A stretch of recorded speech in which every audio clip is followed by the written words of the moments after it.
Tunasonga mbele kwa wale vipenzi wa hii simulizi ya Ramsey. Tunaendelea pale ambapo tumeishia na tuliona kwamba Paula anafanya party ya birthday, na kwa wakati huo anatumia pia kumtambulisha mpenzi wake. Wengi wanaamini kwamba Paula na Alvin wameachana, lakini sasa kutokana na maneno ya MC baada ya kumkaribisha kipenzi cha Paula, watu walibaki kushangaa aliyeingia hapo.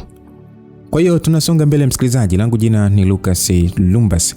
Milango yote ya fahamu iliyopo kwenye mwili wa Ramsey iliacha kufanya kazi kwa wakati ule. Japo macho ya Ramsey yalikuwa yanatazama tukio lililokuwa linaendelea kati ya Paula na Alvin, lakini hakuweza kuona tena. Japo kulikuwa kuna kelele nyingi za shangwe, lakini masikio ya Ramsey yalishindwa kusikia chochote kile. Yule mtu aliyekuwa amekaa karibu na Ramsey alijaribu kumtingisha, lakini ngozi ya Ramsey ilishindwa kupata hisia ya kuguswa na mtu. Ramsey alibaki mdomo wazi, hali iliyopelekea pua yake kushindwa kuvuta hewa ya oksijeni, badala yake ikaanza kuvuta carbon dioxide. Kavinza, Abdi, Diki, Lydia, Chris pamoja na baadhi ya watu waliokuwa wanafahamu mahusiano ya Ramsey na Paula walikuwa wanamtazama Ramsey kwa wakati ule. Hata Paula na Alvin hawakuwa nyuma kumtazama Ramsey. Basi MC akasema kwamba DJ naomba uzime muziki. Asante sana DJ kwa kumkaribisha shemeji yetu kwa wimbo bomba kabisa. Okay, kutokana na ratiba yetu sasa kinachofuata ni kukaribisha marafiki na ndugu wa karibu ili kuja kukata na kula keki na dada yetu mpendwa. Kwa hiyo sasa nitaanza na kuita jina la moja badala mwingine. Ukisikia jina lako utakuja huku mbele, kisha utalishwa keki na dada yetu. Angalizo, naomba ukija mbele usije na zawadi yako. Zawadi zitafuata baada ya kumaliza zoezi la kukata keki. MC alianza kuita majina ya watu waliotakiwa kwenda kula keki pamoja na mwali. Mtu wa kwanza kabisa kuitwa alikuwa ni Precious. Precious alilifikia jukwaa kwa mwendo wa madaha na maringo mithili ya twiga bikra. Msikilizaji, twiga bikra anaringa nyie? Hamjawahi kwenda kwa wale mlioenda mbuga za wanyama? Nadhani mnaweza mkaongana, twiga bikra anaringa. Yaani usiombe uende mbugani alafu ukakutana twiga wa aina hiyo.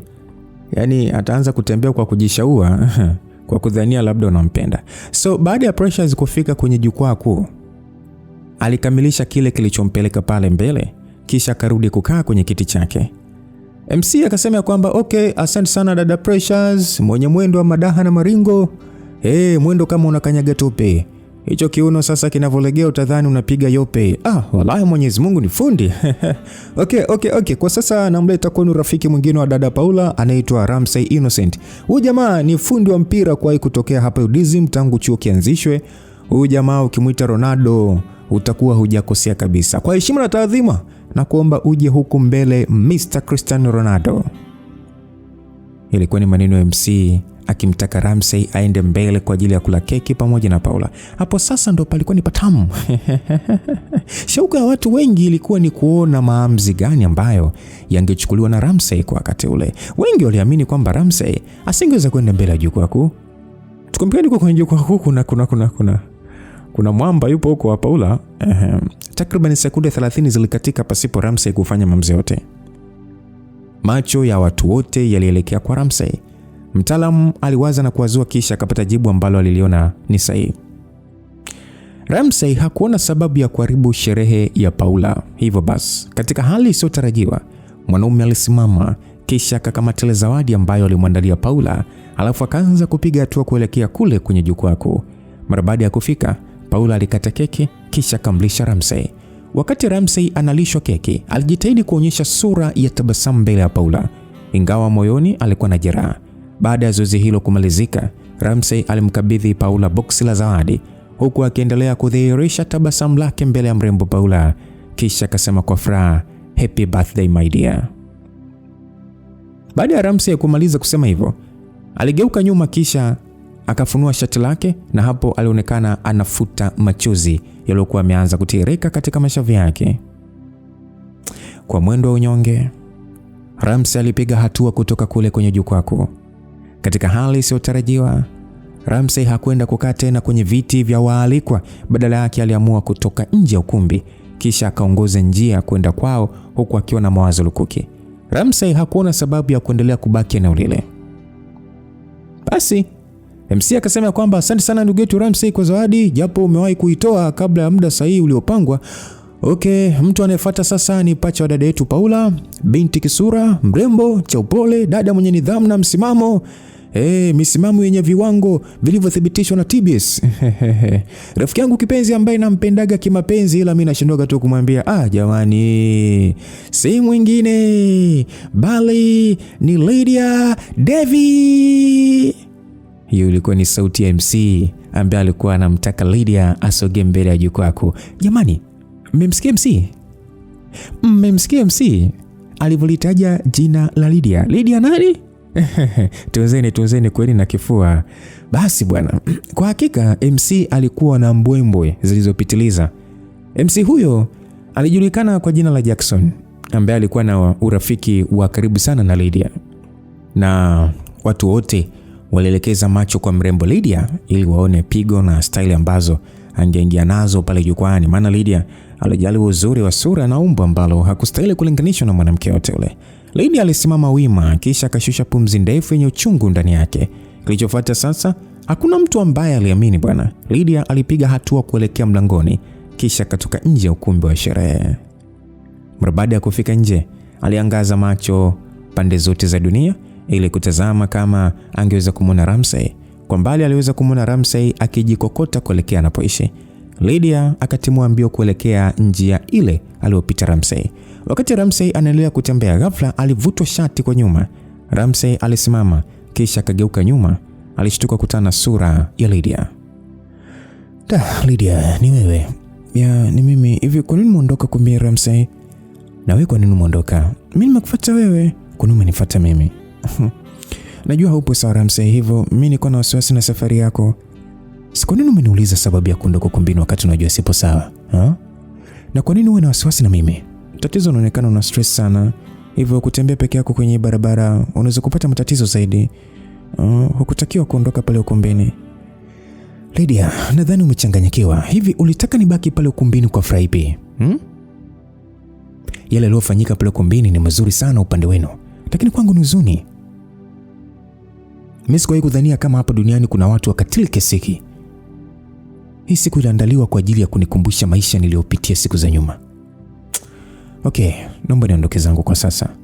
Rudi ulipotoka, ukafurahia sherehe yenu. Ramsey, hata mimi mwenyewe sijapenda kile kilichotokea pale ukumbini, ndio maana nimeamua kuondoka. Acha kuniigizia kwamba ulikuwa hujui chochote kuhusu tukio lililotokea. Mara nyingi sana nilikuwa nauliza, ila hamkutaka kuniambia chochote. Hata kama ningekuambia Ramsey, kwa nini ungeniamini?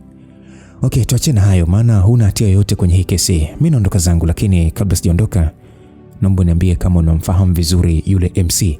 Maana tangu siku nyingi nilikuwa nauonaga pamoja. Yes, namfahamu vizuri sana. Anaitwa Jackson, ni rafiki yangu sana na pia tunasoma kozi moja. Kwa nini umemuulizia? Natamani nionane naye ili nimuulize kama lile jina la Alvin alilolisoma liandikwa kwenye lile daftari alilokuwa amelishika au aliamua tu kuongea kwa kuwa Paula na Alvin walikuwa wapenzi hapo awali. Unajua kuna muda huwa nafikiri labda MC alikosea kulitaja jina Alvin. Ramsey, sikiliza, kukubali ukweli wenye maumivu ni njia pekee ya kutengeneza amani ya kudumu moyoni mwako.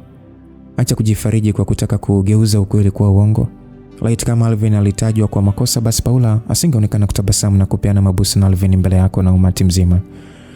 Lakini pia Jackson ni kijana anejitambua na mstaarabu sana.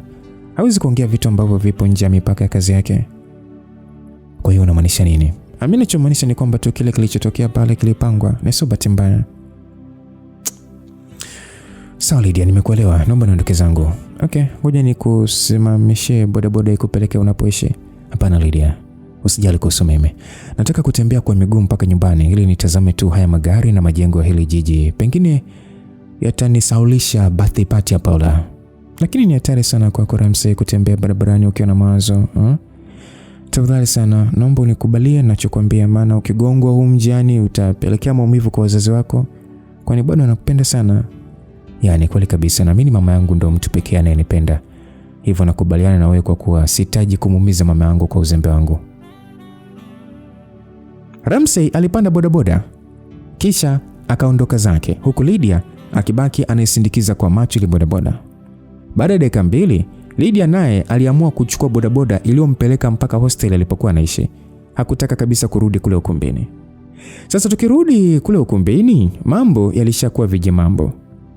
Ramsey mmoja tu alitosha kuvuruga sherehe iliyohudhuriwa na watu zaidi ya 50. Kuondoka kwa Ramsey kulimfanya Lydia aondoke, lakini pia wanazengo walichukia baada ya kuona mwenzao amesalitiwa mbele ya umati wa watu. Yaani Kavinza alishindwa kuendelea na ile sherehe, hivyo akaamua kuondoka. Abdi naye hakuona sababu ya msingi ya kuendelea kubakia pale, hivyo naye akaamua kumfuata Kavinza. Dick alitamani kubaki, lakini hakuona raha ya kubaki kwa kuwa mwanamke anayempenda, yani Lydia, alikwisha ondoka. Kwa hakika sherehe ilipoteza mvuto japo iliendelea. Chris hakufurahi kwa kuwa Lydia hakuwepo. Precious hakufurahi kwa kuwa Kavinza aliondoka. Queen hakufurahi tena kwa kuwa Abdi aliondoka. Paula hakufurahi baada ya kusalitiwa na rafiki yake kipenzi Lydia. Hakuamini kama Lydia angeweza kumfanyia kile kitendo mbele ya umati wa watu. Swala lile lilimchukiza sana Paula, kwani sherehe yake iliharibika. Hasira zake zilielekea kwa Ramsey pamoja na Lydia. Maisha yaliendelea kama kawaida kwa siku iliyofuata. Wanachuo walizingatia ratiba ya masomo kama ilivyokuwa desturi yao ya siku zote. Paula aliamua kumnunia Lydia mazima, na kilichotokea ni kwamba marafiki walijigawa kwenye makundi mawili. Kundi la kwanza lilikuwa na Paula pamoja na Precious. Kundi la pili lilikuwa na Lydia pamoja na Queen. Makundi hayo yalijikuta yanajenga uadui. Wakati wanachuo wapo kwenye vipindi madarasani, Ramsey hakuonekana kabisa katika mazingira ya chuo. Wanazengo waliteseka baada ya kushindwa kumuona rafiki yao, alafu mbaya zaidi alikuwa hapatikani kwenye simu. Alipofika majira ya jioni, vipindi vilimalizika, hivyo wanachuo walionekana kujongea kuelekea mahali walipokuwa wanaishi. Siku ile anga lilitandwa na mawingu ambayo yaliashiria uwezekano wa mvua kunyesha. Paula alitembea na Precious kutoka chuo mpaka hostel ambako walikuwa wanaishi. Walipofika eneo la hostel, walipigwa na butwaa baada ya kumuona Ramsey akiwa amesimama mbele yao, kwa maana ya kwamba alikuwa anawasubiri. Wote kwa pamoja hawakuwa na wasiwasi kabisa, hivyo walitembea taratibu mpaka pale alipokuwa amesimama Ramsey. Paula akasema kwamba Precious, chukua ile begi langu, tangulia nalo, nitalifuata chumbani kwako. Ngoja niongee na Ram mara moja. Paula aliongea huku akimkabidhi Precious mkoba wake wa daftari. Precious alichukua mkoba wa Paula kisha akaondoka pasipo kuongea chochote na Ramsey. Haya, bila shaka ulikuwa unanisubiri mimi. Ongea na kusikiliza Ramsey. Paula, hivi yale yaliyotokea jana wakati yako na Alvin, alikuwa na kweli ndani yake? Ni kweli, yani mlimaanisha kwamba nyinyi ni wapenzi? Ramsey, kwanza kabisa mimi naomba unisamehe kwa mabaya yote niliyokufanyia. Nisamehe sana kwa kukupotezea muda wako Ramsey. Japo ni ngumu kusamehewa, ila jitahidi tu unisamehe.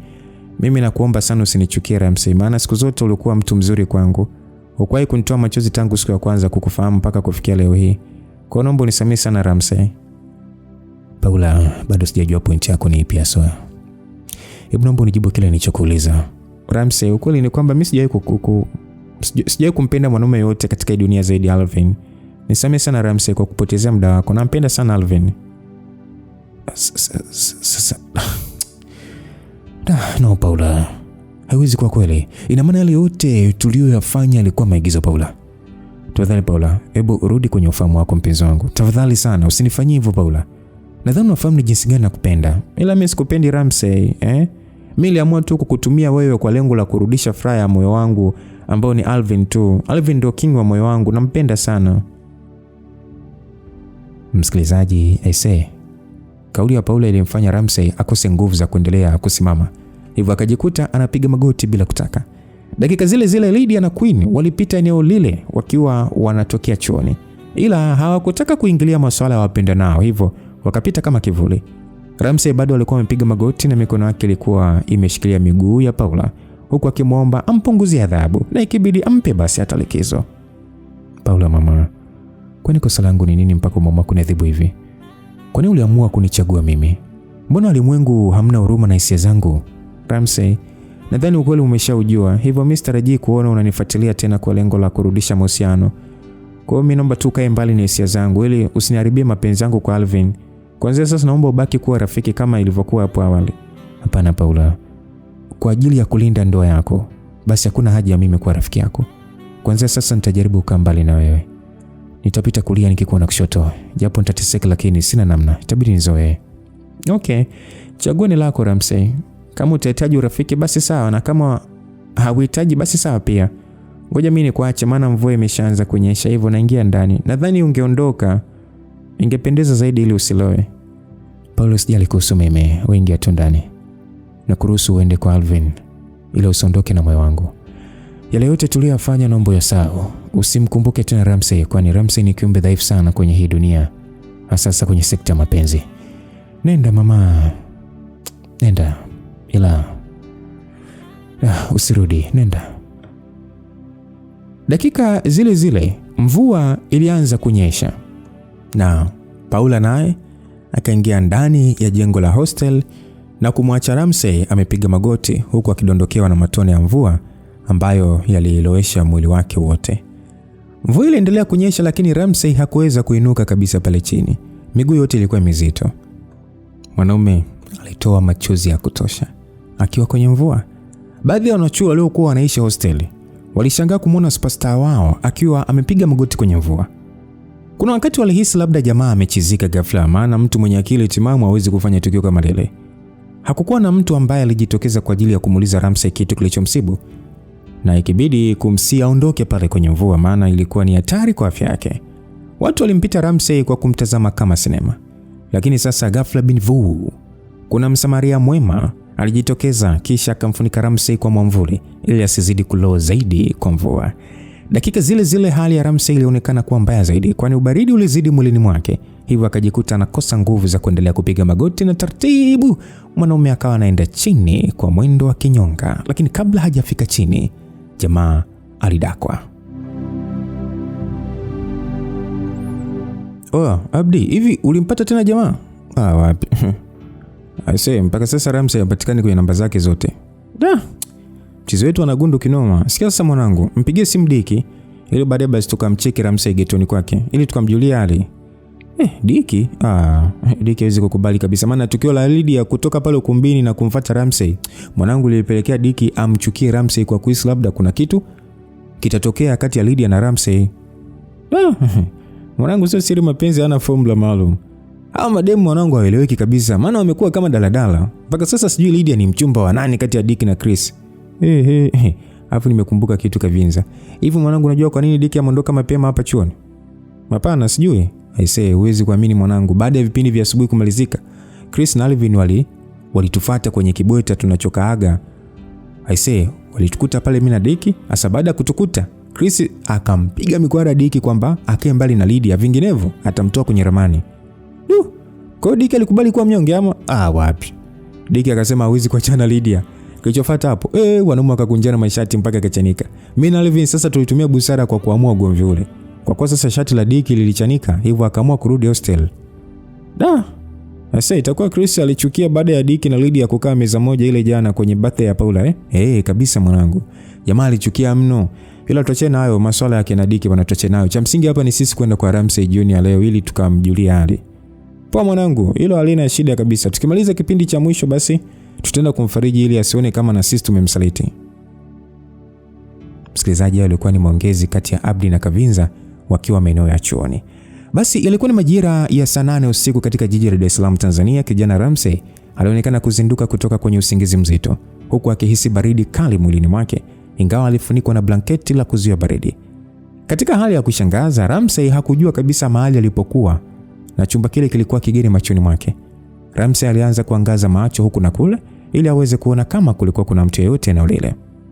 Alipoendelea kutazama, aliweza kumuona mtu ambaye alionekana kuwa na jinsia ya kike akiwa amekaa kwenye kiti, lakini kichwa chake kilikuwa kimelalia meza. Kwa haraka haraka ilionekana kwamba yule mwanamke alikuwa amelala. Mpaka kufikia muda ule, Ramsey hakujua kwa nini yupo kwenye kile chumba na alifikaje eneo lile. Chapchap Ramsey alipata wazo la kuinuka pale kitandani ili amsogelee mwenyeji wake kwa lengo la kumuuliza kitu gani kinaendelea upande wake. Lakini sasa Alipojitoa ndani ya lile blanket, alishangaa kuona akiwa amevaa nguo ambazo hakuwahi kuzivaa na pia hazikuwa zake. Ramsey alijaribu kuvuta kumbukumbu ya tukio la mwisho kutokea upande wake. Kwa bahati nzuri aliweza kukumbuka kwamba mara ya mwisho alikuwa na Paula. Lakini pia alikumbuka tukio la kuvunjika kwa mahusiano yao na kupelekea kunyeshewa na mvua kwa zaidi ya saa moja. Baada ya hapo alikumbuka kuna mtu alikuja akiwa ameshika mwavuli na baada ya hapo hakujua kitu kilichofuata. "Oh, Ramsey, umeamka?" "Lydia, kumbe ni wewe. Usitaki kuniambia kwamba wewe ndo umenivua nguo na kunivalisha hizi nilizovaa." "Lydia, umekwaje? Niko hapa." "Tulia Ramsey, ngoja nikupe chakula ule maana najua una njaa. Ukishakula nitakueleza sababu ya wewe kuwa hapa na nani amekubadili nguo." Sasa raha ya kula napataje wakati umenivua nguo? "Lydia, kule umenifanyia hivyo lakini." "Ramsey, mimi sijakuchungulia kabisa ujue." "Kwa hiyo unataka kusema kwamba umenivalisha nguo bila kunichungulia eti?" "Hapana, sijakuvalisha mimi. Kuna mtu wa jinsia yako ndiye aliyekuvalisha.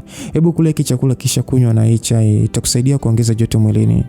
Kesho asubuhi nitakusimulia kila kitu." Lydia alimpa Ramsey chakula, kisha Ramsey akakipokea na kuanza kula maana alikuwa na njaa sana. Baada ya dakika kadhaa, Ramsey alimaliza kula. "Niambie sasa imekwaje mpaka nipo hapa? Lakini pia ni nani aliyenivua nguo zangu?" "Ramsey, kwa sasa unatakiwa kupumzika maana usiku ushakuwa mkubwa. Kesho panapo majaliwa nitakueleza kila kitu. Naomba ulale hapo kitandani." "Eti nilale hapo kitandani? Unadhani mimi nitaendelea kulala tena kwenye kitanda chako?" "Kwa sasa naenda nyumbani." "Wewe Ramsey, itakuwa umechanganyikiwa. Hivi unajua sasa hivi ni saa ngapi?" "Kwani saa 5 imepita tayari?" "Hebu nipatie simu yangu naangalia saa." "Simu yako imeloa, hivyo haionyeshi chochote. Hebu chukua hapa simu yangu angalia muda." "What? Saa 8:30? Ya, tatizo ulipoteza fahamu kwa masaa mengi. Wewe endelea tu kulala hapo kitandani maana usiku umeshakuwa mkubwa." "Basi hili nilale hapa ni lazima uniambie ni nani alinivalisha hizo nguo. Vinginevyo naondoka sasa hivi." "Okay, ngoja nikwambie kilichofanyika, yani kilichofanywa huyu hapa mpaka muda huu. Unakumbuka ile jana jioni nilikuwa na Queen tunatoka chuo, tukawakuta wewe na Paula hapo nje mnaongea, alafu wewe ulikuwa umepiga magoti huku na dondosha machozi?" "Ya, nakumbuka. Ila nilikuwa sili bana." "Sawa basi tufanye ulikuwa unacheka."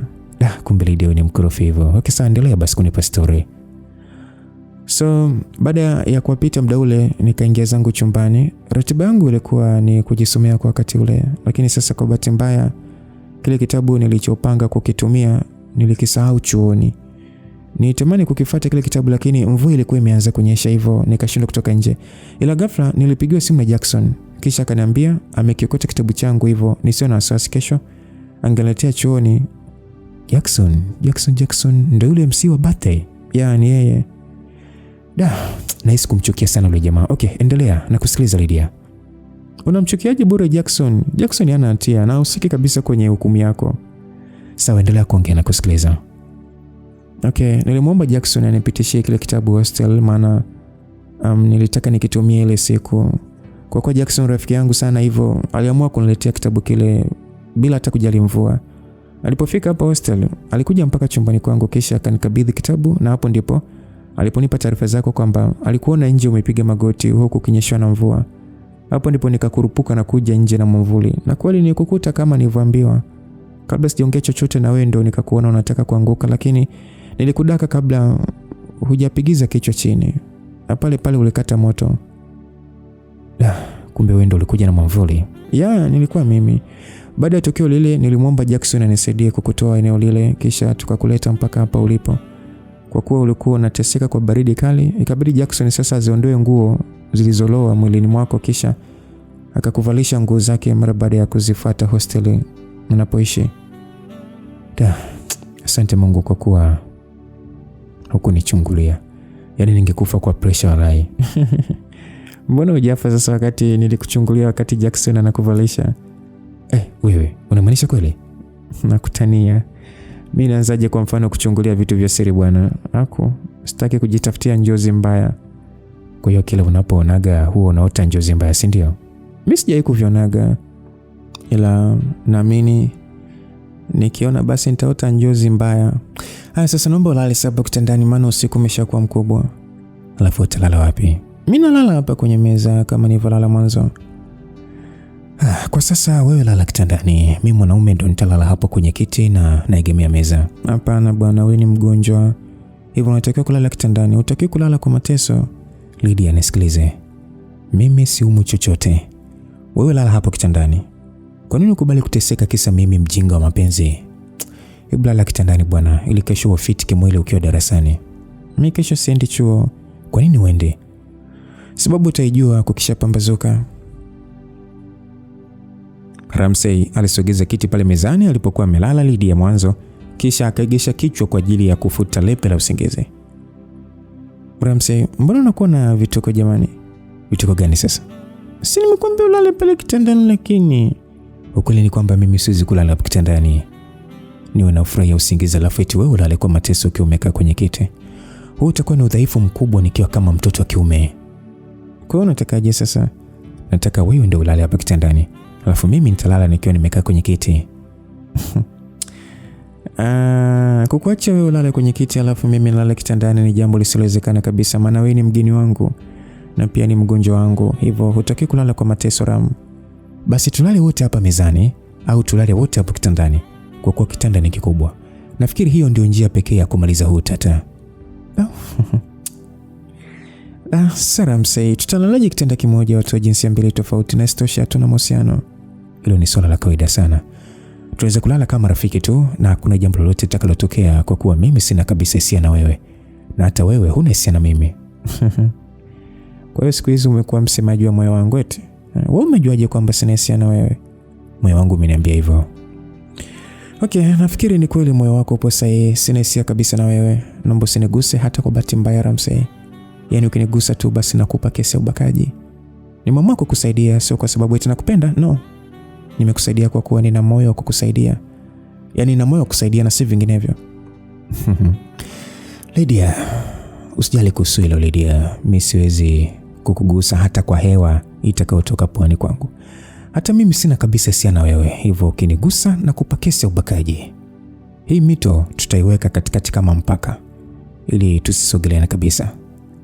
Akisa basi anza kupanda kitandani alafu kichwa chako kiwe upande wa kule. Mimi cha kwangu kitakuwa huko. Sawa, kuna shida Lydia. Usiku mwema. Asante nawe pia. Ramsey alikuwa wa kwanza kujitupa kitandani kisha Lydia akafuata. Ilibidi sheria ifuate mkondo wake. Kila kitu kilifanyika kulingana na makubaliano. Ramsey na Lydia waliheshimiana, hivyo walilala kiurafiki zaidi mpaka majogoo. Wewe kuweza? Palipokucha asubuhi, Ramsey alikurupuka kutoka usingizini ambapo alikuwa anaota njozi ya asubuhi iliyomkumbusha tukio la kuachana na mpenzi wake lililotokea siku iliyopita. Wakati Ramsey akiota ile njozi, alikuwa bado yupo kwenye kitanda cha Lydia, na baa zaidi wakati anaota alikuwa anatamka maneno kwa sauti na pia machozi yalikuwa yanamtoka. Kiukweli ni njozi ambayo ni kama ilimletea uhalisia, kwa sababu machoni mwa Ramsey machozi alikuwa yanamtoka kikweli. Wakati hayo machozi alikuwa anaona yanamtoka kwenye njozi. Wakati Ramsey akiota njozi ile, Lydia alikuwa shuhuda wa tukio zima, kwani alishaamka mapema mno na alikaa kwenye kiti akimtazama Ramsey jinsi anavyotapatapa kuongea yale maneno na namna ambavyo machozi yalivyokuwa yanatiririka mashavuni kwa mtaalamu. Utanyoka raundi hii na vile uwezi bila Pau. Nono umeamka na machozi alafu unapiga tu kelele, Paula, usiniache, siwezi kuishi bila wewe. So siri. Huyu atakuwa kwa mapresha huyu. Ina maana umeshuhudia live na kusikia kila kitu nilichokuwa naongea kwenye ndoto? Yeah, of course, nimesikia kila kitu. Ila hiyo sio issue kubwa kwa sasa. Wewe ingia bafuni, oga maji ili upate nguvu, pia utakuta mswaki mpya kwenye kiboksi. Chai ipo tayari. Niko na kusubiri wewe tu. Labda mswaki tu ndo nitapiga, ila swala la kuoga nitaenda kulifanyia nyumbani. Nahitaji kuondoka asubuhi hii maana sihitaji marafiki zako wanikute hapa. Maana hakuna anayependa furaha yangu, na pia nahitaji kwenda nyumbani nikatulie peke yangu kwa sababu sipo sawa kabisa. Nahisi dunia inazunguka kichwani kwangu Lydia. Natamani siku zingerudi nyuma ili nisawazishe kosa ambalo nilifanya kwa kukubali kuwa na Paula. Natamani siku zirudi nyuma ili nipite njia kushoto badala ya kulia. Ramsey, sio kosa lako Ramsey, sawa? sio kosa lako Ramsey, maana wewe ulitengenezewa mtego ambao kwa kawaida ingekuwa ni vigumu sana kwa binadamu wa kawaida kuweza kukwepa. Usianze kujilaumu kwa hilo. Nenda kaoge maji ili akili yako ikae sawa. Maana huwezi kuondoka sasa hivi kwa kuwa nguo zako ni zifua na bado hazijakauka. Lydia, najua kwamba unafahamu mengi tangu mwanzo mpaka mwisho safari ya mapenzi kati ya mimi na Paula. Tafadhali sana, naomba uniambie kila kitu kilichokuwa kinafanywa na Paula juu yangu. Nahitaji kujua wapi nilikuwa dhaifu ili nikimpata mwanamke mwingine nisirudie kosa. Naomba uniambie Lydia, maana moyo wangu na majeraha yenye michirizi ya damu iliyosababishwa na mapenzi. Kila siku nasalitiwa mimi tu. Hebu naomba niambie nilipokuwa na feli, maana nyie marafiki ndo mnapeana siri za mashemeji. Mnajuaga siri za mashemeji. Ramsey, Lydia, nenda kaoge kwanza. 2, tukunywe chai. 3, tushibe. 4, nitakwambia kila kitu sawa. Alafu 5, nitakushauri cha kufanya kuanzia sasa. Okay, kwa hiyo leo hujaenda chuo na unaonekana kama huna mpango wa kwenda chuo, si ndio? Sina mpango wa kwenda chuo. Unakumbuka usiku nilikwambia kwamba siendi chuo leo? Kwa nini uendi sasa? Kwa sababu nisingeweza kukuamsha uondoke asubuhi na mapema, na pia nilitaka kukushauri kitu kitakachokusaidia kwa siku zijazo. Sawa, basi ngoja nikaoge ili tuonge vizuri. Ramsey alizama bafuni kwa ajili ya kusafisha mwili wake na hakutumia muda mrefu, aliweza kumaliza kuoga. Baada ya zoezi hilo kukamilika, Ramsey na Lydia walikaa mezani kisha wakaanza kujitetea kwa chai nzito iliyodhaminiwa kwa chapati na kupendezeshwa kwa mayai. Takriban dakika 15 zilitumika kukamilisha zoezi la kula chakula cha asubuhi. Lydia, asante sana kwa mazuri yote ulionifanyia mpaka kufikia muda huu. Mimi sikuwahi kudhani kama una roho nzuri kiasi hiki. Sina cha kukulipa Lydia, ila dua zangu nitazipeleka kwa Mwenyezi Mungu. Naamini yeye ndo atajua malipo halali unayostahili. Usijali kuhusu hilo, maana kila kitu kinatokea kwa sababu zake, hivyo usinishukuru mimi, bali asante yako ipeleke kwa Mungu aliyenipa nguvu ya kukushika mkono. Sawa, mimi sikupingi kwa hilo, ila hata wewe unastahili asante, maana wapo waliopewa nguvu na Mungu, yani na Mungu huyo aliyekupa wewe, lakini mwisho siku hawatumii nguvu zao kuwasaidia wenye shida na matatizo. Yani utake ustake, lazima nikwambie asante sana, maana umekuwa na huruma na mimi. Sawa bwana, kama umesema, mimi nani wa kukupinga? Haya sasa, chai tushamaliza, naomba niambie kila kitu Lydia, ili nijue wapi nilikuwa dhaifu, ili nizibe ufa. Okay. Nisikize kwa makini Ramsey. Kwanza kabisa, haukuwa na madhaifu yoyote kwenye penzi la Paula. Tatizo ni kwamba haukupendwa kabisa na Paula tangu siku ya kwanza mlipoingia kwenye mahusiano. Paula alitaka kukutumia wewe kwa lengo la kumrudisha Alvin. Na ndio maana aliandaa mtego ili kukuingiza kwenye penzi la kuigiza pasipo kujua. Ngoja kwanza Lydia, nishaanza kuhisi kitu. Inawezekana Paula alinidanganya kuhusu kunywa sumu eti? Hivyo uliamini kabisa ile tukio? Ulitokea kujiuliza Ramsey, inawezekana vipi mtu anywe sumu alafu siku ile ukafanya naye mapenzi? Hizo nguvu alizitoa wapi? Ule ulikuwa ni mtego Ramsey, ili uzame kwenye penzi alafu uzidishe mahaba ili Alvin au negere kisha tamani kurudi kwa Paula. Lakini sasa kwa nini Paula amue kunitumia mimi kwenye swala kama hilo? Kwa nini asingemchagua mtu mwingine? Kwa nini mimi lakini? Ni wewe kwa sababu ya umaarufu wako. Njia pekee ilikuwa ni kumtumia mtu maarufu kuliko Alvin. Kitu kilichokuponza wewe ni mpira ambao umekupa umaarufu mkubwa. Ile usemwa na mama hatimaye ametimia. Nakumbuka mamangu aliniambia niachane na masuala ya kucheza mpira, lakini nilikiuka maneno yake. Ama kweli lisemwalo lipo, na kama alipo basi linakuja. Ramsey ndo hivyo, ila usijilaumu kwa kuwa halikuwa lengo lako kuingia kwenye mahusiano. Lakini Paula hakutakiwa kunifanyia huo unyama. Paula alikuwa ni rafiki niliyeshibana naye kwa kiasi kikubwa. Mara nyingi tulisaidiana kwenye furaha na huzuni. Alinishirikisha kwenye siri zake nyingi za maisha na mahusiano ya kimapenzi. Nilimshauri na pia alinishauri. Nilimwamini sana mpaka niliamua kumpa mikasa yangu ya mapenzi iliyonikuta huko nyuma. Ina maana zile pole zilikuwa ni za kinafiki? Hapana, labda angekuwa mwingine lakini sio Paula. Paula hakustahili kucheza na hisia zangu. Ila ni bora angeniambia tu kwamba tunaigiza tu ili kumrudisha Alvin. Mbona mimi ningeelewa na kumsaidia? Hiyo ndio njia uliochagua Ramsey, hivyo changamoto kama hizo hazikosi. Ina maana yale yote aliyokuwa anayafanya kwangu yalikuwa ni maigizo. Ama kweli mtoto wa mwigizaji ni mwigizaji tu, lakini hata kama alikuwa ananiigizia, ina maana ameshindwa kuzielewa hisia zangu kwa kipindi chote tulichokuwa pamoja. Ina maana hajatambua jinsi ninavyompenda? Hapana kabisa bwana. Mimi siwezi kubaliana na jambo hili. Siwezi kabisa Lydia. Tafanya nini sasa? Ramsey. Naomba nisikilize. Ukubali ama ukatae, ila ukweli utabaki kwa vile vile. Kukubali ukweli wenye maumivu ni njia pekee ya kutengeneza amani ya kudumu kwenye moyo wako. Paula na Alvin ni wapenzi, ndio maana wamekuthibitishia hilo. Lakini Lydia, mimi nitawezaje kuishi kwenye hii dunia bila furaha? Kwa nini ulimwengu wanaificha furaha yangu? Ramsey. Hebu naomba urudi kwenye ulimwengu wako, sawa? Rudi kwenye ufahamu wako. Mtu pekee anayeweza kupigania furaha yako ni wewe mwenyewe. Kwani swala la kusalitiwa siku zote aliepukiki. Ila kuendelea kuteseka ni uamuzi wako mwenyewe. Lydia, naumia sana kila nikikumbuka muda niliopoteza kwa ajili ya kufurahi na Paula. Nimepoteza sana vitu vingi kwa ajili yake, huku nikiamini labda yeye ndo atakuwa mke wangu siku za baadaye. Ramsey, nakusikiliza Lydia. Hivi unajua kwa nini nimekuita mara 3? Bila shaka unataka kuzungumza jambo kwa msisitizo. Yeah, of course. Nataka kukumbusha kitu cha msingi sana kitakacho kufaa siku za baadaye.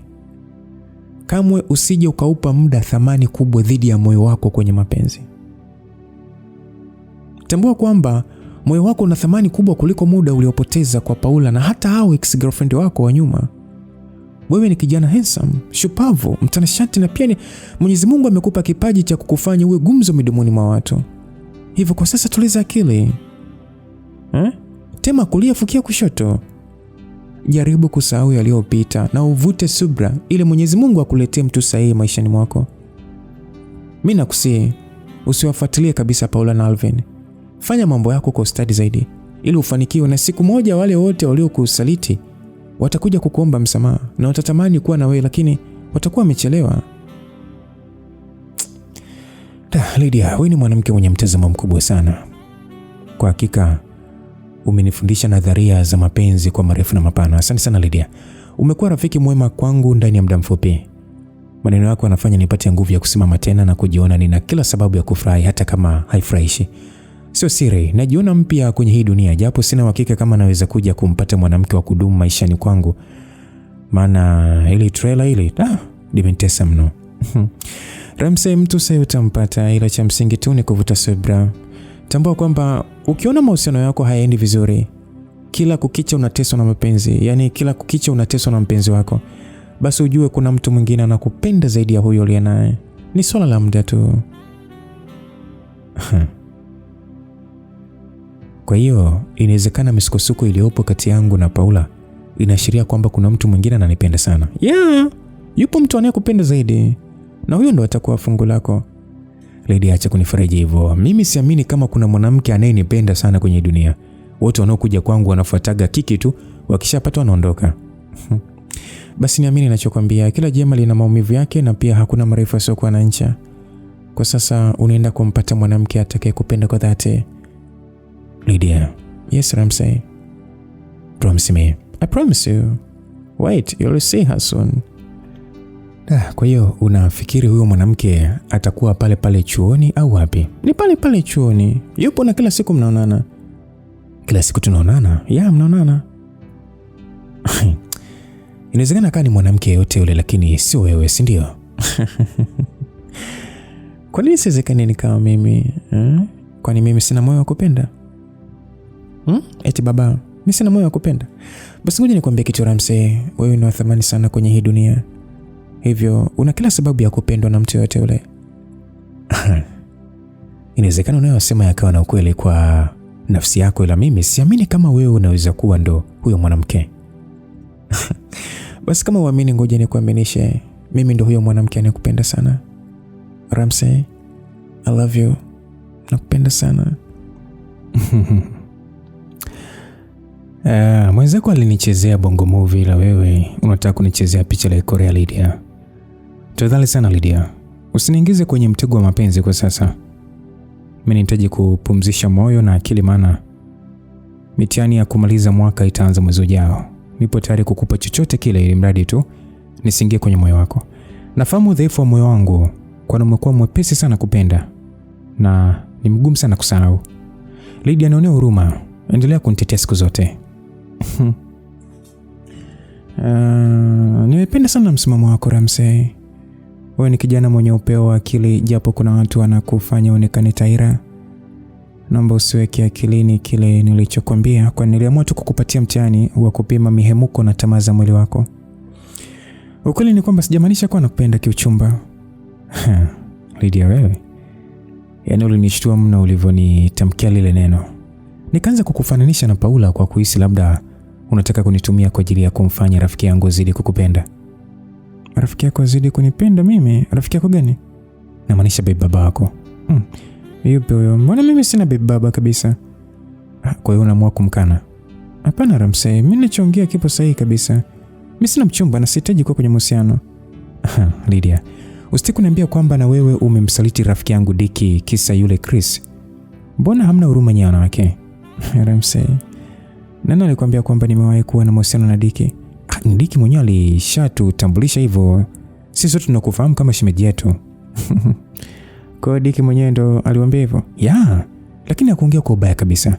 Alichotaka yeye ni sisi tukufahamu kama shemeji yetu. Haya ni makubwa, madogo na nafuu. Yaani mwanaume anayejielewa hawezi kuwatangazia na mwenzake kitu kama hiko. Ukweli ni kwamba mimi sijawahi kuwa na mahusiano ya kimapenzi na Dicky wala Chris. Kwa hiyo Dicky anadanganya. Kama mwambie mimi ni mpenzi wake basi mwadanganya tu. Acha nikae kimya tu, maana jamaa anavyotutambiaga. Basi anaongopea tu. Alishawahi kunitongoza lakini hakuwa na bahati kwangu. Ila akaomba tu marafiki tu wa kawaida. Sasa kwa nini kumpatia nafasi ya kutunza moyo wako? Kuna sababu kuu mbili ambazo zimefanya moyo wangu ushindwe kupokea hisia za Dicky. Kwanza kabisa, sihitaji kuwa kwenye mahusiano na mwanamume yote ule kwa sasa. Alafu pili, Dicky sio aina mwanamume ninayemhitaji katika maisha yangu. Kwani unamhitaji mwanamume aina gani? Mimi namhitaji mwanamume atakayeniheshimu, kunijali, kutumia muda wake kwa ajili yangu, lakini pia nataka yeye ndo awe wa kwanza na wa mwisho kwangu. Simhitaji mpita njia mwenye tamaa ya kukidhi haja zake kisha aondoke, bali namhitaji mtu wa kudumu. Na Lydia, kwa hiyo unataka kusema katika maisha yako hujawahi kuwa kwenye mahusiano? No, hapana. Nishawahi kuwa kwenye mahusiano. Nishawahi kuwa na mwanamume ambaye tulipendana tangu tukiwa watoto. Ila mwaka jana tulipojiunga na vyuo akabadilika kitabia baada ya kukutana na marafiki wanaojua kushawishi ujinga. Hapo ndipo jamaa akaanza kuendeshwa na miemko ya mwili wake. Ndipo nikaamua kuachana naye. Kwa hiyo huyo jamaa unasoma naye hapa chuoni? Hapana. Yeye yupo chuo kikuu cha Dodoma. Sasa umejuaje kwamba Dicky hana hizo sifa ulizozitaja? Mienendo tu ya maisha ya mtu inatambulisha uhalisia wake. Ubongo wangu una uwezo wa kutafsiri tabia ndani ya mtu. Dicky ni miongoni mwa wanaume wenye tamaa za miili ya wanawake. Hivyo hawezi kuwa wa kwanza na wa mwisho kwangu. Na kama sitokuja kumvulia nguo hata kwa bahati mbaya. Lydia aliongea kauli iliyomfanya Ramsey kushtuka. Kwani Dicky alishawahi kuambia wananzengo kwamba tayari alishapita na Lydia kwenye uwanja wa dhambi. Ramsey. Lydia alimuita Ramsey huku akimtingisha bega, maana jamaa alionekana kwa mbali kimwazo. Sorry nam. Ramsey aliitika baada ya kushtuliwa kutoka kwenye mawazo. Una vituko sana. Okay, unawaza nini? Nipo kawaida tu, hakuna nachowaza. Basi tuendelee tulipoishia. Sawa, endelea kuongea na kusikiliza Lydia. Ilikuwa ni zamu yako kujibu. Shit. Hivi tulishia wapi vile?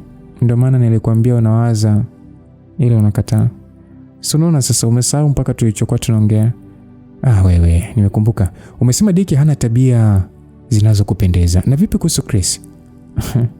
Yaani Dicky ni bora mara 2 zaidi ya Chris. Sawa. Tuachane nayo. Hebu kaangalia nguo zangu kama zimekauka ili niondoke. Acha papara Ramsey. Unaona jua hakuna kabisa leo. Subiri mpaka majira ya mchana utaondoka. Sawa, kwa kuwa stori zako hazichoshi, basi nitabaki mpaka kufikia huo muda. Ila naufia rafiki zako wakinikuta. Hakuna rafiki yangu anayeweza kuingia muda huu zaidi ya Queen na Jackson. Ila muda huu wapo darasani wanamalizia vipindi. Kwa hiyo Paula hawezi kuingia ndani. hawezi, maana amenikasirikia kwa kuwa nilitoka ukumbini ile siku ya birthday party yake. Naam, upande wa pili walionekana wananzengo nje, ambapo yani kwenye nyumba ambayo anaishi Ramsey.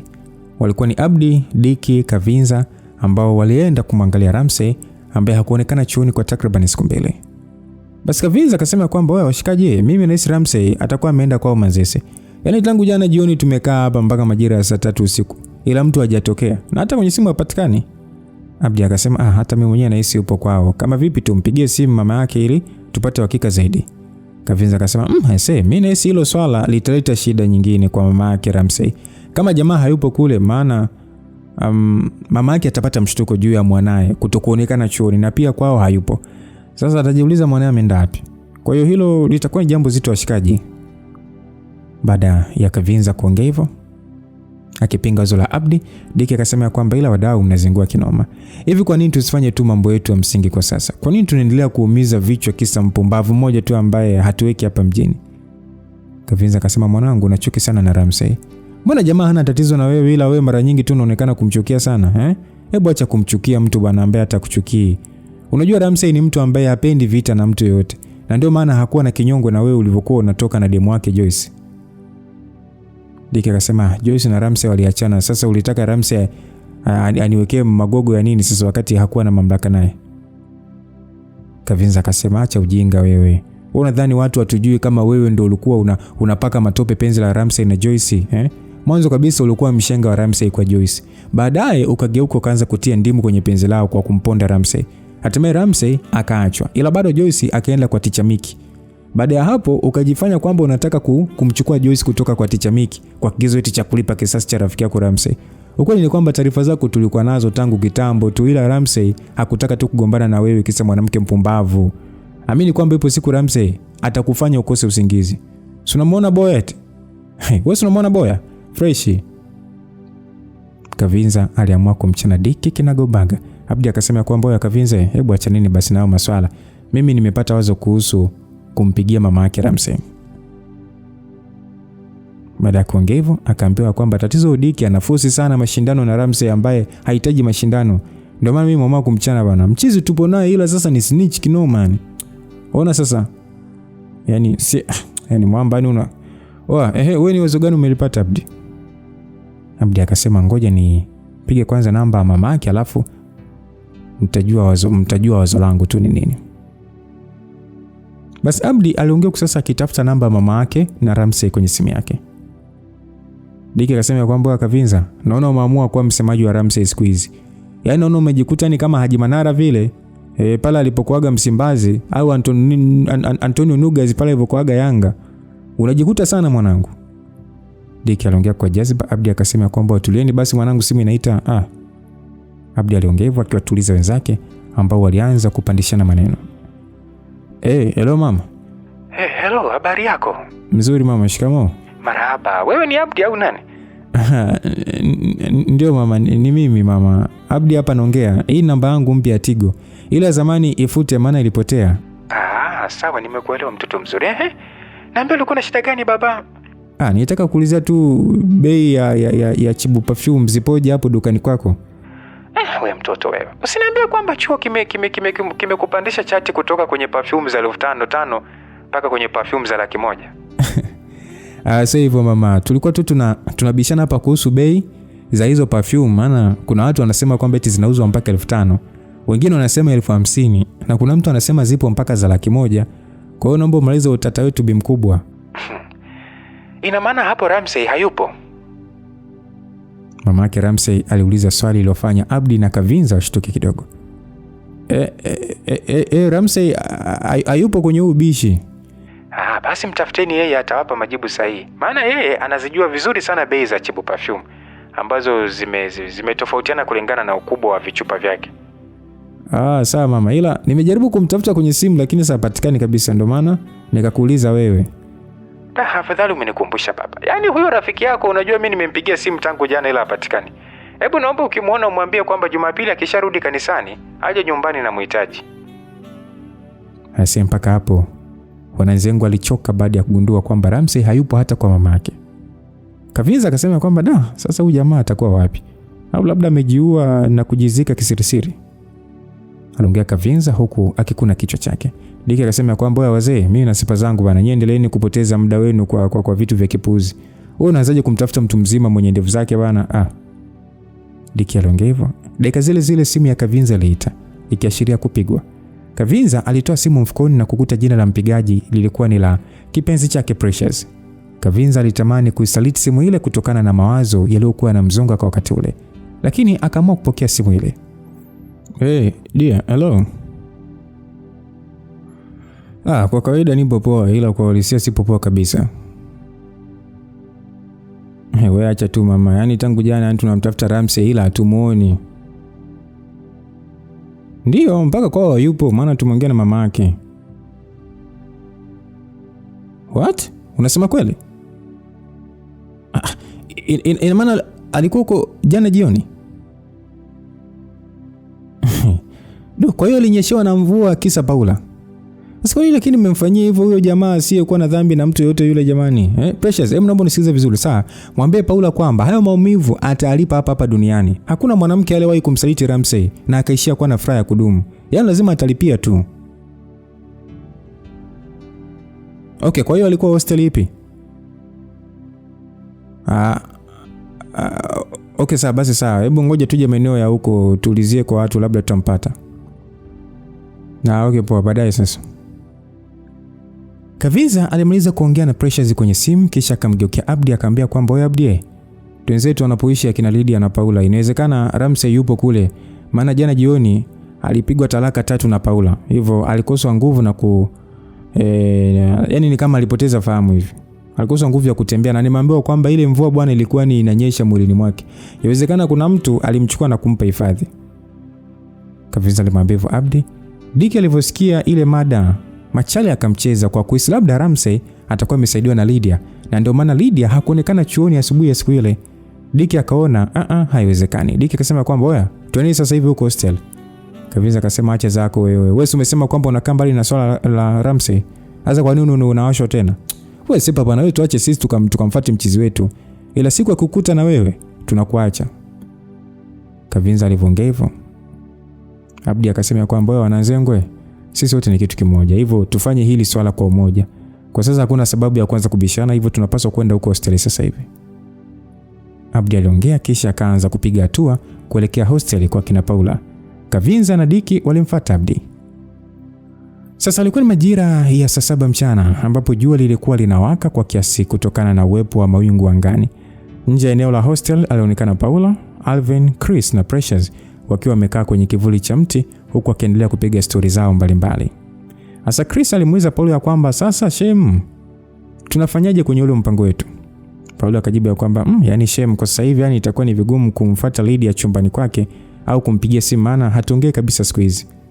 Chris akasema sasa Shem, si unafanya kwa ajili yangu tu? Paula akasema hata kama Shem, ila mimi siwezi kujishusha kwa Lydia hata kwa bahati mbaya. Na kushauri tu msubiri hapa. Najua atatoka nje muda si mrefu. Akitoka tu basi muunganishie. Precious akasema alafu leo sijamuona darasani mtu mwenyewe, sijui ana tatizo gani, ila Chris wewe ni mtu mzito sana pale chuoni, hivyo hukupaswa kuendelea kuteswa na mwanamke. Tena kabinti kenyewe ni Lydia, hata mkononi kwako akajai. Mimi nakushauri tu uachane naye maana unamvimbisha bichwa azidi kujiona mzuri. Precious aliongea kwa nyodo. Sasa Chris alimjibu Precious ya kwamba sikiza Precious, acha maneno ya wivu sawa? Hivi unaweza kumfananisha msichana gani na Lydia pale chuo? Japo kila mtu ni mzuri kwa nafasi yake, lakini Lydia ni mzuri kwa nafasi ya kila mtu. Alvin akasema wewe mwacha kujisifia mzee. Paulo wangu ni mzuri kuliko Lydia. Baada ya Alvin kuongea hivyo, Chris alicheka. Akasema anacheka kwa dharau, hata Shem mwenyewe anajua Lydia ni mzuri kuliko yeye. Sasa wewe Alvin ni nani wa kupinga? Chris aliongea hivyo kiutani, japo kauli yake ilikuwa na ukweli ndani yake. Asa ghafla walitokea wananzengo katika eneo lile la hostel ambalo walikuwepo akina Paula na wenzake. Kavinza na wenzake walisogea mpaka pale walipokuwa akina Paula. Walisalimiana kibifu tu maana Paula alikuwa na chuki na wananzengo kwa kuwa waliondoka ukumbini siku ya sherehe yake. Lakini pia Chris na Diki walikuwa na vita ya kumgombania Lydia. Ni Kavinza tu na Precious ndio hawakuwa na ugomvi. Asa Kavinza akasema kwamba Paula, naomba utuambie Ramsey yuko wapi? Paula akajibu ya kwamba nahisi nyie mtakuwa mmechanganyikiwa. Sasa mimi ndo mtunza daftari lenye ratiba za Ramsey. Kwanza mimi na Ramsey tuna mahusiano gani mpaka mniulizie maswala yake? Paula alijibu hivyo kwa nyodo. Abdi akasema kwamba wewe usitufanye sisi wajinga, umesikia? Jana jioni ulikuwa pamoja na Ramsey maeneo ya hapa hosteli. Tuambie jamaa yupo wapi? Maana tangu jana hajaonekana kabisa kwao. Na pia hata kwa mama wake hayupo. Utuambie yupo wapi kabla tujaenda kutoa taarifa kituo cha polisi. Hivi akasema, oya, nyinyi simeshaambiwa kwamba Paula husiki na taarifa za jamaa yenu. Kwa hiyo nendeni panoko polisi na sio kuvuruga stori za watu wazima hapa. Alvin aliongea hivyo. Lakini sasa wakati wanaendelea kubishana, wote kwa pamoja walipigwa na butwa baada ya kutazama mbele ya mlango mkuu wa hostel ambako walionekana watu wawili wakiwa wameshikana mikono kwa ile staili ya kupenyeza vidole katikati ya vidole vya mwingine. Hawakuwa wengine bali ni Lydia na Ramsey ambao walionekana wakitembea kwa ile miondoko ya ukanyaga tope, miondoko ya kuombea mkopo benki bila kuwekewa kipengele cha riba. Miondoko ile ilisindikizwa na matabasamu maridhawa kabisa, matabasamu murwa yenye uwezo wa kutibu corona. Wakati wanayafanya yale, walikuwa wanatazamana huku wakitoka nje pasipo kuangalia mbele. Sasa ile kuinua mashingo tu na kupepesa macho kwa mbele, hawakuamini walichokiona. Kulikuwa kuna macho kama 14 hivi yalikuwa yanawatazama kwa mshangao. Sahau kuhusu watu kushangaana, ila Chris na Dick walitamani lile tukio liwe ndoto na sio uhalisia. Kwa hakika waliteseka. Vipi Ramsey? Naam. Unaogopa kusonga mbele? Hapana, siogopi, lakini na wasiwasi. Una wasiwasi na Paula kwa kuwa tuona tumeshikana hivi ama? Hapana, sina wasiwasi na Paula kwa kuwa yeye yupo na kipenda roho chake. Sasa soko unatoka wapi? Sijajua Chris au Dick wanawaza nini kuhusu mimi kwa wakati huo.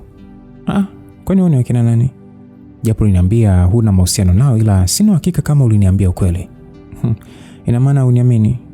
Okay, basi niachie mkono nirudi zangu ndani, maana sina nguvu ya kusindikiza stendi ya dadala kwa kuwa uniamini. Hapana Lydia, usiondoke. Naomba tuendelee kusonga mbele ili tusionyeshe udhaifu mbele hawa watu. Mr. Ramsey, wewe nienda, maana naona rafiki zako wamekufuata wewe na bila shaka walikuwa nakutafuta. Naomba niachie mkono wangu Ramsey. Lydia, mimi sikuachia mkono. Kama tukiachana hapa basi watahisi kama tumeogopa wao. Mimi nakuamini Lydia, na umekuwa msaada mkubwa kwangu, hivyo nakuomba unisaidie tena kutoka eneo hili kwa kunipa kampani. Kwa nini niamini Ramsey? Yes, nakuamini sana Lydia. Naomba ushike kwa nguvu mkono wangu, kisha tusonge mbele. Tuwapite kama upepo. Wale rafiki zangu najua watanifuata kwa nyuma. Basi Lydia na Ramsey walishikana mikono kwa nguvu zaidi kwa staili ile ile ya mwanzo, kisha wakaanza kupiga hatua kuelekea kule walipokuwa wamekaa kina Paula na Wananzengo. Hawakuwa na uwezo wa kuwakwepa kwani njia yenyewe ilipita eneo lile lile.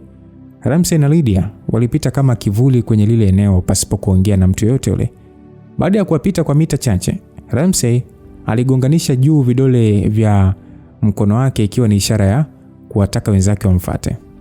Wananzengo walielewa ile ishara kwani mara nyingi walikuwa wanatumiaga kwenye harakati zao. Hivyo Kavinza, Diki na Abdi wakaamua kumfuata Ramsey na Lydia. Asa Kavinza aliongea kwa jazba akasema kwamba wewe Ramsey, ulikuwa wapi mwenetu? Unajua tumekutafuta sana tangu jana. Ramsey akasema watulieni basi jamaa zangu, msiwaze kuhusu hilo. Mimi nipo fresh kabisa. Tukitulia nitawapa mkasa mzima. Abdi akasema, "Da, mwanangu, nilikuwa sipati usingizi kwa ajili yako. Yaani nimepiga sana simu yako ila ulikuwa upatikani. Tumempigia simu mpaka Bi Mkubwa ili tujue kama upo Manzese, ila Bi Mkubwa naye alituambia kuwa upatikani kwenye simu." Da, wanangu, mbona sasa kama mmechanganya rangi kwa kumpigia Bi Mkubwa? Ina maana mamangu anajua kwamba nimepotea?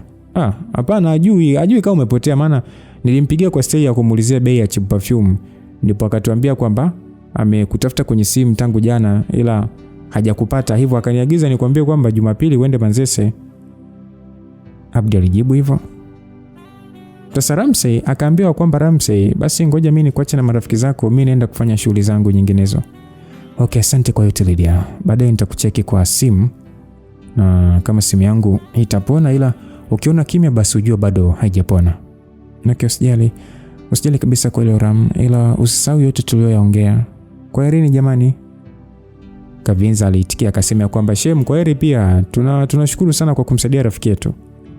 Kaviza aliongea kauli ambayo ilikuwa na utata ndani yake, kwani Lydia hakujua ameitwa Shem kupitia Diki au Ramsey au labda kupitia urafiki uliopo kati yake na mchumba wa Kaviza ambaye ni Precious.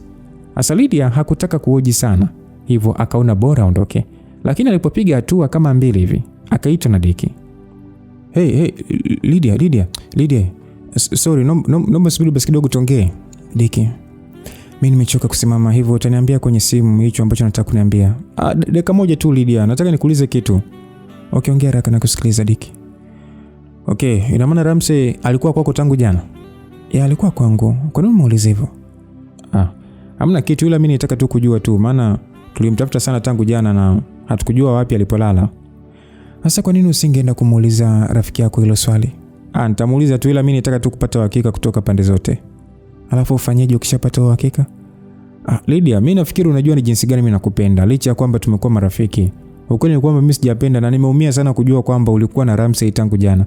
Na bila shaka mlilala chumba kimoja usiku wa jana. Naomba uniambie sababu ya msingi ya nyie kuwa pamoja usiku wa jana. Hebu rudi kwenye ufahamu wako Diki. Mimi sioni sababu ya kukujibu hilo swali. Mfuate rafiki yako Ramsey, nadhani atawaambia kila kitu kilichotokea. Ila ni kweli mlala pamoja jana? Kwani ni dhambi? Lydia, ni dhambi. Uone kama unaniandalia chungu cha mateso. Sasa kwa nini utasiki wakati wewe ni rafiki tu kwangu? Mimi rafiki, kwa hiyo Ramsey ni nani kwako? Hata rafiki tu. Ndio maana niliamua kumsaidia. Sasa kwa nini Ramsey umempa nafasi ya kulala na wewe wakati mimi rafiki yako wa siku nyingi hujawahi hata kunikaribisha kwako? Diki, kwa heri, maana hata unachokiongea akieleweki. Alafu acha tabia kuwatangazia watu kwamba mimi ni mpenzi wako. Lydia, msubiri kwa Lydia. Lydia aliondoka zake, Diki akabaki ameganda peke yake, na wakati huo akina Ramsey walikuwa wameondoka. Sasa upande wa pili walipokuwa akina Paula, stories ziliendelea baada ya Ramsey na Lydia kupita eneo lile wakiwa wameshikana. Precious akasema kwamba jamani, nashindwa kuamini. Ina maana Lydia alikuwa na Ramsey chumbani kwake tangu jana. Mimi nilijua tu huyu Lydia anampenda sana Ramsey, nilijua. Alvin akasema kwamba yani sijawahi kuona mwanamke mpumbavu kama Lydia. Yaani unamkataa Chris na kumkubali Ramsey. Nyie kuna watu wanajua kupishana na magari ya msharasi.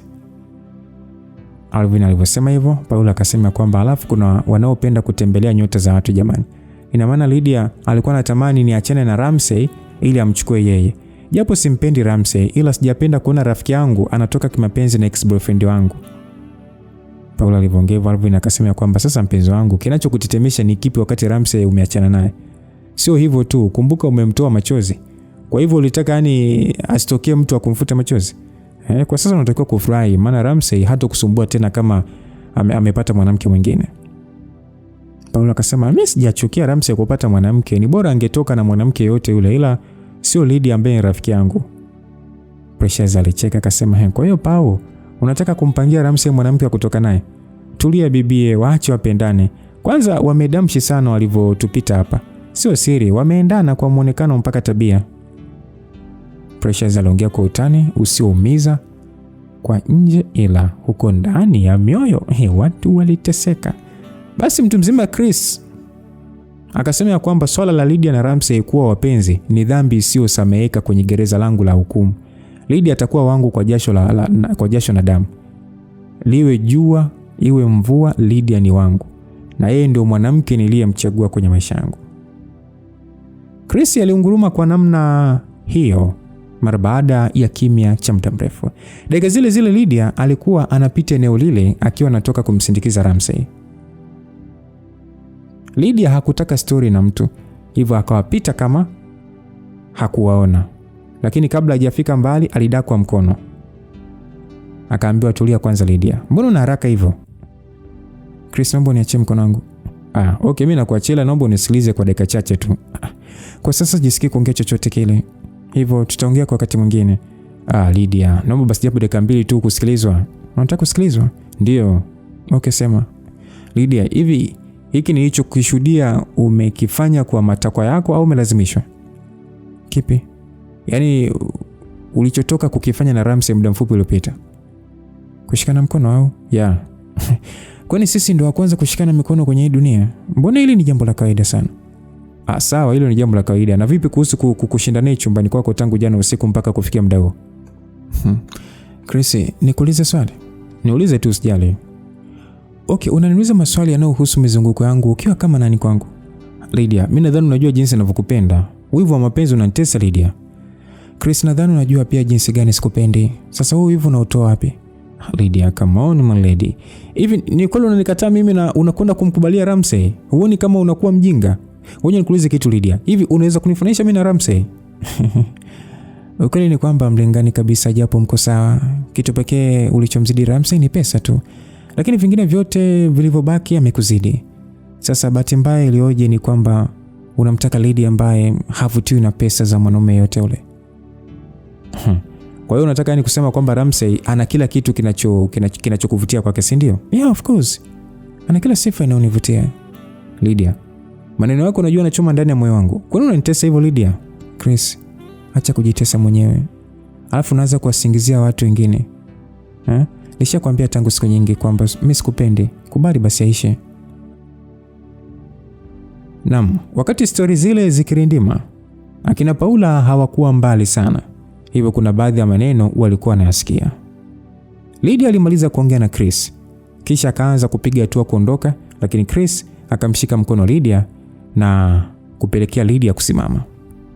Lydia, ukunijibu swali langu la kwanza kabisa. Hivi ni kweli ulilala na Ramsey jana usiku? Chris, hivi unataka nikujibu mara ngapi? Unataka nitumie lugha gani ili uelewe? Au sauti haikutosha masikioni mwako? Ya, mimi nisi sauti haikutosha masikioni mwangu. Sawa, ngoja niongeze sauti ile kila mtu asikie na wewe ufurahie. Ukweli ni kwamba sikupendi Chris, na siku ya jana nilala na Ramsey kwa sababu nampenda sana. Hapo vipi, imetosha au niongeze kidogo? Lydia aliamua kuongea kwa sauti kubwa iliyopenya vilivyo masikioni mwa watu wote waliokuwa jirani na eneo lile. Alvin na Precious waliamaki. Paula aliweweseka, Chris aliteseka, alafu Lydia huyo akaondoka. Chris alijutia vilivyo kumruhusu Lydia kuongeza sauti. Alibaki amesimama huku akizihesabu hatua za Lydia ambaye alikuwa anaelekea ndani ya hostel. Baada ya Lydia kutokomea ya mazima, Chris alijivuta kwa mwendo wa kinyonga kuelekea pale walipokuwa wenzake. Aliumia sana kwani alifahamu wenzake walisikia maneno yaliyotamkwa na Lydia. Alvin akasema kwamba da mzee baba, naona umekula KO. Alvin aliongea kiutani huku akimtazama Chris. Sasa Chris akajibu ya kwamba da wewe acha tu mwanangu. Yaani ni bora hata ingekuwa KO ningesema sijachapika sana. Yaani hii inaitwa mwanaukome. Chris alijibu sasa akionekana hayupo sawa kiakili. Precious akasema kwamba kwa hiyo Lydia ameamua kuthibitisha kwamba anatoka kimapenzi na Ramsey. Yaani ndani ya siku moja tu ameshamwamini Ramsey na kulala naye kabisa. Ni kwenda muona ana msimamo, kumbe hana lolote, ni malaya tu kama malaya wengine. Precious aliongea hivyo. Chris akasema kwamba Precious, naomba usirudie tena kutamka maneno hayo. Huwezi kumuita malaya mwanamke ninempenda. Tafadhali sana mrekebisha kauli zako na uchunge mdomo wako. Paula akasema ila mimi siamini kama Lydia na Ramsey ni wapenzi. Nahisi kabisa, yani nahisi kama Lydia ameongea vile kwa lengo tu la kumkatisha tamaa Chris ili aache kumsumbua. Alvin akajibu naona unaongea kiwivu tu Paula. Kwa mbali naona bado unampenda Ramsey. Ndio maana hutaki kuamini kama Lydia na Ramsey ni wapenzi. Sasa sijui unachokipinga ni kipi wakati wenyewe wamethibitisha. Alvin aliongea kwa jazba dhidi ya Paula kwani alishaanza kuhisi kitu kwenye moyo wa Paula. Asa Precious akasema kwamba hata mimi namshangaa sana Paula. Sasa kama Lydia mwenyewe amethibitisha, wewe ni nani wa kupinga? Yaani tangu nimjue Lydia, mimi sijawahi kumuona akikubali kitu kirahisi. Lisemwalo lipo na kama halipo basi linakuja. Precious aliongea hivyo na Paula akasema kwamba lakini mimi sijaongea kwa kumaanisha kwamba nampenda Ramsey. Mimi namjua vizuri Lydia.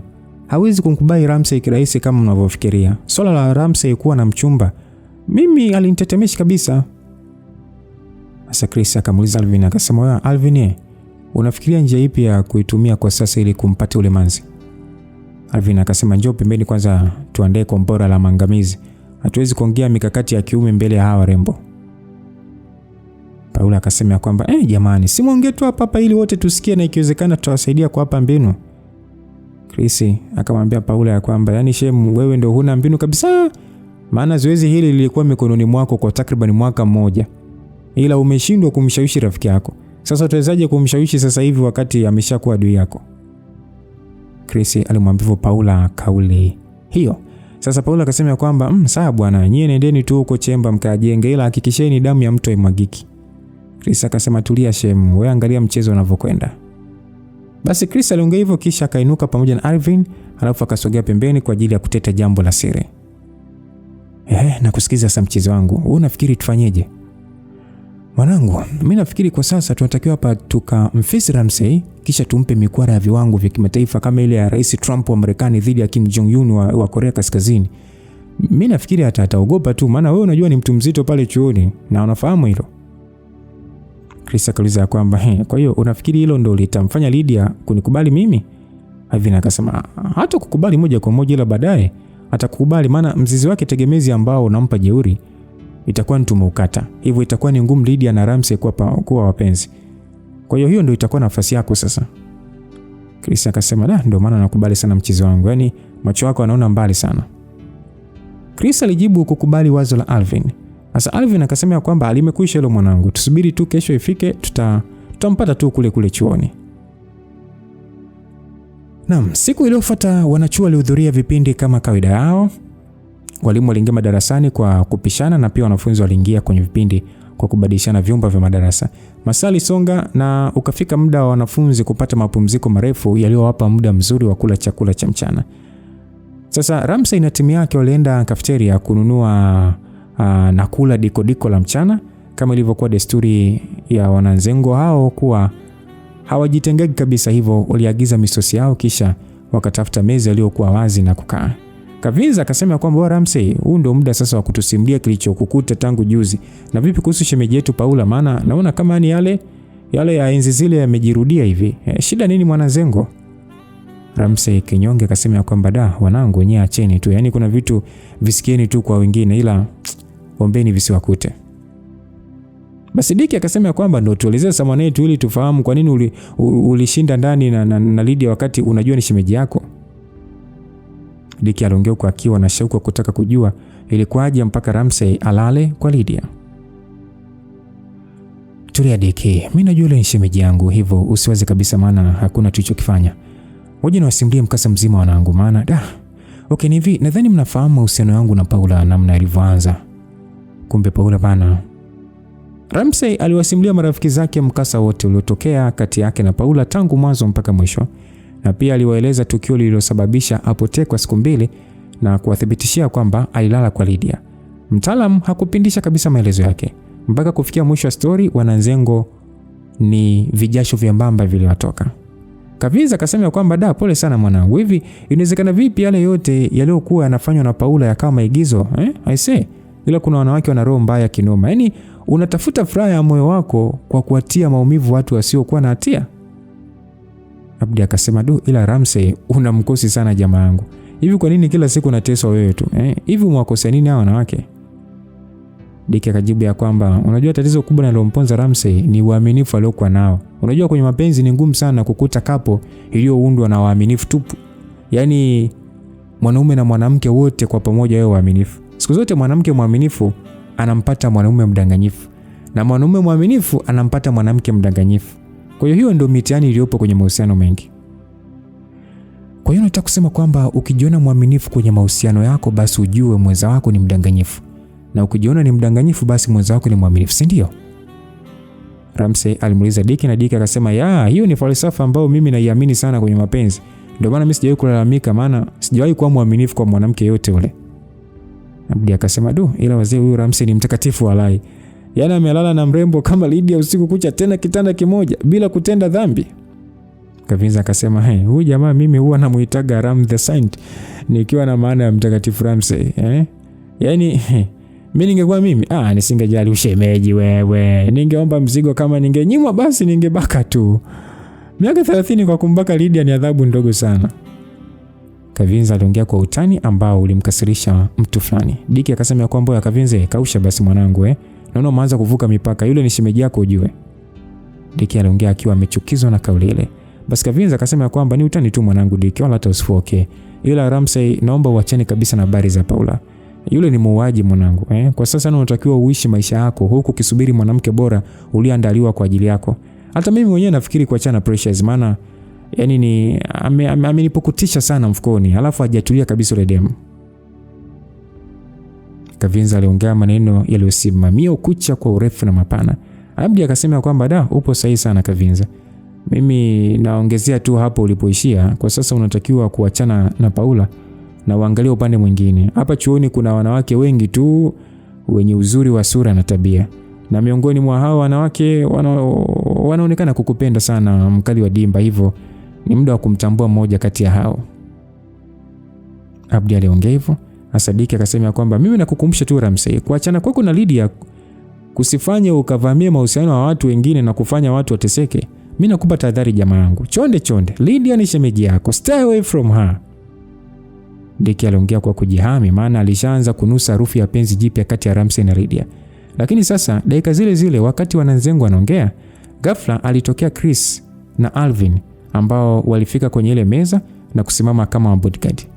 Wananzengo hawakuwa na wasiwasi, hivyo wakatulia kwa lengo la kuwasikiliza. Chris akasogea mpaka kwenye kiti cha Ramsey kisha akamshika bega. Chris akamwambia Ramsey ya kwamba oya mzee baba, tunakuomba chemba mara moja tuongee jambo la faragha. Mimi si ndo yule Matungunya? Eti mnataka kuongea nani? Yaani mnataka kuongea nini na mimi? Alvin akasema acha wengi mtoto wa kiume, njoo pembeni tuongee. Hivi nyinyi washikaji mnanichukuliaje kwani? Ninavyokaga kimya yani mnanionaga boya, si ndio? Mimi sitaji ugomvi na wala sitaki kuzungumza chochote kile na watu kama nyinyi. Mwanzo mlinifuata mkasema niachane na demu wenu Paula. Hilo limefanikiwa na mpaka sasa yupo kwenye himaya yenu. Sasa kwa nini mnaendelea kunifuatilia? Ramsey aliongea huku Wananzengo wenzake wakiendelea kusikiliza mazungumzo yale. Basi Kavinza akasema kwamba oya, sikilizeni wadau. Kwanza kabisa hamtutishi kwa lolote lile. Yaani namaanisha hatuwaogopi nyie wote. Cha msingi na cha sekondari ni nyie kuondoka tu eneo hili, maana mchizi kawakataa. Hataki story na nyie, hivyo msifosi vitu visivyowezekana. Mlimdhalilisha kwenye ukumbi ila bado mnaona haitoshi. Kavinza aliongea akimkingia kifua Ramsey. Basi Chris akasema kwamba kusepa tunasepa. Tutasepa tu maana hapa sio kwetu. Ila lengo letu lilikuwa ni kuja kumpa onyo huyu jamaa yenu anayependa kuvamia mademu wa watu. Na msi sana aache kutembelea nyota za watu, vinginevyo ataumia sana. Nadhani trailer amelipata tayari kwa Paula, ila hajakoma, ameamua kumvamia mke wangu mtarajiwa. Dogo. Amini kwamba ukiendelea kumfuatilia Lydia wangu, nitakupoteza kwenye ramani. Yaani dogo umeingia kwenye chimbo sio. Chris aliongea kwa hasira na mkwara mzito. Lydia tena. Nadhani hayo maneno yana mwenyewe. Subiri atakujibu. Mimi sina mahusiano na Lydia, maana yeye ni mchumba wa rafiki yangu huyo hapa. Haya. Nendeni chemba mkamalize wazee. Ramsey aliongea hivyo huku akimgusa Diki. Na aliongea kwa kujiamini huku sasa akitabasamu, maana alijua kwamba wale jamaa wamemchokonoa Diki wala sio yeye. Asa Diki akasema kwamba oya, sikilizeni washikaji. Mimi ndo mpenzi wa Lydia na nafikiri mnalifahamu hilo. Na ndio maana ile siku tulikunjana mashati. Ila leo nataka tuzungumze fresh tu ili tufikie makubaliano, maana sisi wote ni wanaume. Na kama mnavyojua ule demu nampenda sana. Abdi akasema oya, kama vipi sogeni pembeni basi mkaongea masuala yenu. Sisi hatutaki kusikiliza tarabu zenu hapa bana. Abdi aliongea na kuwafanya Alvin, Chris na Diki kukubali kusogea pembeni kwa ajili ya kuzungumza. Wakati wanataka kwenda faragha, yani kulijadili swala lile kiume, ghafla alifika Queen eneo lile. Watu wote wakatulia kusikilizia ujio ule. Queen alimsalimia kwa bashasha mpenzi wake Abdi, kisha akawasalimia Wananzengo kwa ujumla. Kilichofuata sasa baada ya salamu ni kwamba Queen alimuita Ramsey na kuwafanya watu kuwa busy kumsikiliza. Ramsey aliitika na Queen akasema unaitwa. Queen aliongea hivyo na kumfanya Ramsey kushtuka vilivyo, maana alianza kunusa harufu ya watu kukereka. Ramsey akasema naitwa na nani na ni wapi? Queen akasema unaitwa na bibi Lydia, yupo hapo juu kwenye cafeteria ya VIP, ukipandisha ngazi tu utamkuta. Watu waliteseka. Faragha ikasaulika. Ila wengine walicheka. Basi Ramsey akasema basi sawa tuondoke. Hii vita ya wanachuo bado ni mbichi sana, lakini mwisho wa siku tunajua kwamba Lydia anayegombaniwa kuna hadi familia zilishamfanyia plan, zilishamfanyia mipango tangu Lydia akiwa mdogo. Yaani mdau watu wanapambana ili kuweza kumpata Lydia. Kuna wazee huko wao wenyewe wanajua kwamba huyu mtoto akimaliza kusoma basi atahitajika kuolewa na mtu fulani. Wote tunamfahamu Jimmy na tunamkumbuka vizuri tu, na tumekuja kujua huyu Lydia ni mtoto wa Devi. Kwenye utambulisho nadhani mtakuwa mnakumbuka MC alisema Lydia Devi na Devi tushamjua ni nani. Sasa tutakuja kuona kile kilichoendelea, nani ambaye atakuja kushinda hii vita ya kuja kumpata huyu mrembo wa kuitwa Lydia. Tukutane tu sehemu inayofuata msikilizaji. Nikushukuru sana kwa kuwa pamoja nami mpaka dakika hii. Niseme tu mapenzi kama Mwenyezi Mungu atukutanisha sehemu inayofuata. God be with you till we meet again. Bye bye.